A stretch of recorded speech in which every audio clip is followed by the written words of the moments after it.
Welcome back to the Piston Jack YouTube channel. On today's episode, we're going to talk about the details surrounding a surprise trade request from a former Piston. We'll look at some of the free agents available the Pistons can sign, as well as some other teams that the Pistons could look to use that traded buyer exception on, and a whole lot more. So let's get to it.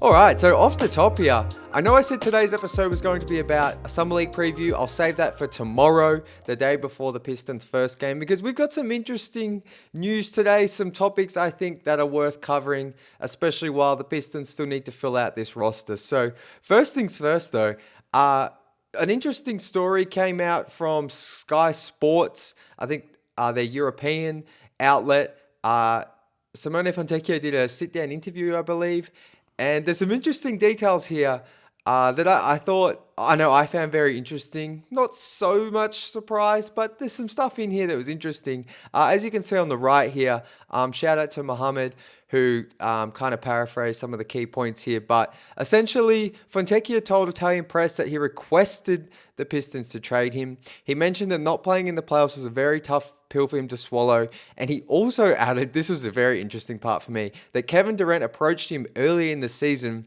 and told him that he tried to recruit Fontecchio to Phoenix. So, a couple of interesting things here. I did find it a little bit surprising that Fontecchio requested a trade. I don't think that, I still think, I don't think he requested a trade directly to Miami or that kind of thing. I think the Pistons used his salary. They were always going to probably use his salary. It was the most tradable salary they had of guys that they don't want to keep. So I think regardless of whether or not he requested that trade, Fontecchio is always likely to be moved this offseason. But it's very interesting. Fontecchio didn't play a minute in the playoffs, I don't believe. And I think if he did, it was maybe only in game one because that ended up being a bit of a blowout. But I'm still not sure if he played. But I know he didn't play any other minutes because every game was close. The Pistons basically, Fontecchio was kind of the 10th man in the rotation all season. They reduced it to basically 9 players in the playoffs. The only time they would have had 10 was if maybe the game that game one was probably the only time they really played 10. There might have been some other minutes, but look, Fontecchio was the 10th man. He was kind of excluded from the rotation, and towards the end, the back half of that first round series, Ron was eventually kind of phased out. So they really only went with 8 players. But look, it's very understandable. Fontecchio was awesome for the Pistons in the back half of his first season after the trade deadline. He just, after having a foot injury, could just never get right. It felt like he never could put together like a 10-game stretch where it was like, oh, that's a Fontecchio from the season before. Some of it, I think, is as well, the Pistons roster got better. They had more shooting. They had more wing players than they did a season ago in that horrible season where it just felt like they had Fontecchio was the only true wing they had. So his role kind of diminished. The injury didn't help. But it's also very interesting the Kevin Durant aspect. I'm not sure of their relationship. I can see why KD maybe tried to get him to the Suns because Phoenix desperately was struggling. Fontecchio, in theory, is a 3-and-D type player. How good he is on defense comes and goes, but he still has decent size. And when he gets going, he's a decent scorer, especially a shooter off movement around the three-point line. So it's very interesting, very, very interesting. I'm glad Fontecchio, I think he will get minutes with Miami based on the look of their roster. But it's just an interesting story nonetheless. So I wanted to lead off with that. Let me know how you feel about that. Are you surprised? The trade request kind of surprised me, but when you kind of dig more into it, it doesn't. He just probably doesn't see a role for himself on this team moving forward. So very understandable. He spoke very highly of the organization in his thank you post, so I don't think there's any bad blood here or anything we need to worry about within the organization and the relationship structure they have. But moving on, let's look at some remaining free agents because, in my opinion, the Pistons still have to sign at least one more player. It's like whether or not they use this biannual exception, which I don't think they will need to sign any other names you can see on the right, any of the realistic names I can see coming to the Pistons. I still think they have to add someone, whether it's through a vet minimum or maybe they choose to use that biannual exception of $5.1 million. Just on that, for those that maybe don't understand, biannual exception means you can use this every 2 years. So if the Pistons use it this season, they can't next. Probably makes more sense to hold on to that than use it. And then when you could potentially be in more cap, not hell, but under more stress with your cap next season, you still have that available. I think it might be more important then than now. But looking at some of the names here that are available, you kind of have to cross off the players with the R in brackets next to them, restricted free agents. I don't see the Pistons going after any of them. So cross those names off. The names here that jump out to me, as always, Chris Boucher. I'm still very interested in Trey Lyles, yes. I'm not as interested in Precious Achiuwa, but that is a name we've mentioned. I don't mind. I'm interested in some of those wings there. Coffee, Cody Martin, I believe, and Torrey Craig. Torrey Craig really is a role player I've always enjoyed. Maybe he's past it now completely, but he is a guy who can play some four. He has played four in the past for the Suns. I think he was on the Bulls most recently, or I think he was actually on the Celtics last season, but he didn't get any minutes. So he would be more of a depth player, but he can play four. I think he's probably more of a four at this stage of his career.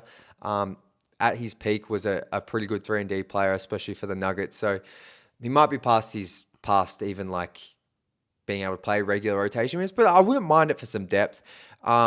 Like I mentioned, though, I don't think any of these guys are going to have to use the biennial exception. I think they're going to be vet mins. So let me know if any of these names jump out to you. Another name I know Pistons fans love is Malcolm Brogdon.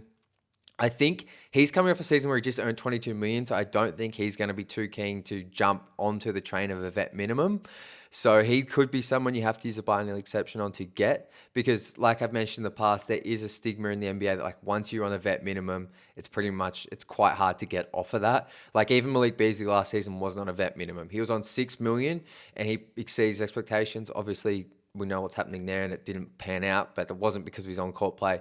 It's very hard once you get that vet minimum tag to get off it. So Malcolm Brogdon, I could see really pushing for at least the biannual, but obviously it's all dependent on his market. So also Westbrook and Chris Paul, I don't think Pistons fans would want Westbrook. I know Chris Paul's a name. Sounds like he really wants to go back to LA or California where his family is. So whilst I think he could really help the Pistons, that'd be an interesting get. I'd love to see Jaden Ivey and Cade with Chris Paul as their mentor. I just don't think he's interested in coming to Detroit.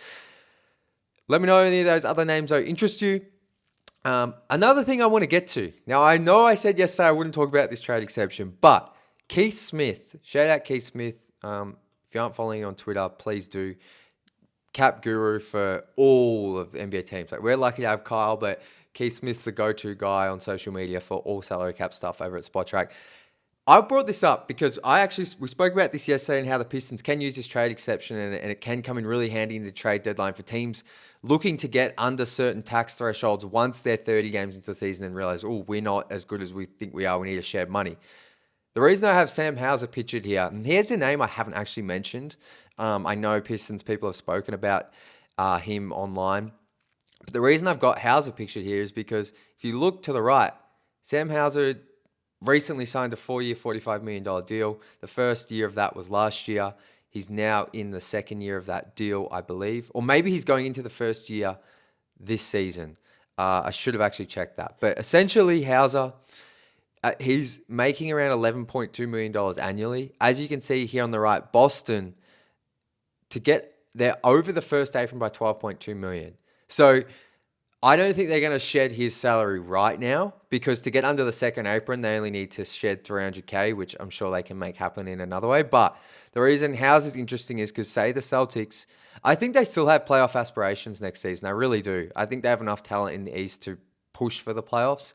I don't think they're going to be a top 4 team, but I think they've still got the pedigree and talent to be a really solid team in the East. But say they get 35 games in and it's like, no, let's just take a gap year completely now.